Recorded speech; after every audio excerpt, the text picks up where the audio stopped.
This is what a painted black tile looks like after a fiber laser engrave. Every detail, clean contrast, zero artifacts. Here's exactly how to get there. Head to imag-r in the menu and select one click. Upload the photo you want to engrave. Once the image is loaded, choose your material. Since we painted our tiles black, we select White Tile Painted Black. Set your size. As soon as you change one value, the other updates automatically to keep the proportions intact. For a fiber laser, I recommend 508 dpi.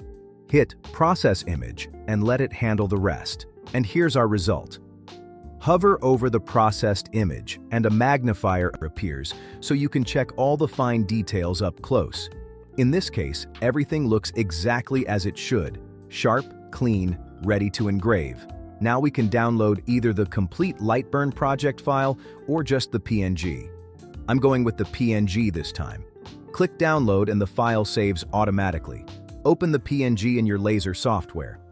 For my 50-watt fiber laser, I'm running 1000 millimeters per second, 18% power, 65 kilohertz frequency, and 100 Q pulse.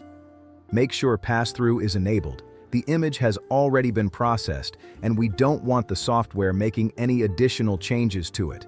Now we're ready to start the engrave. Painted tiles have fantastic contrast. Even the smallest details come through crisp and clear while the laser is still running. Once the engrave is done, I use a soft brush to remove any residue left over from the process. And there's our finished tile. No missing details, no artifacts, just a clean, sharp result on painted black tile. Process your image for free at imag-r.com.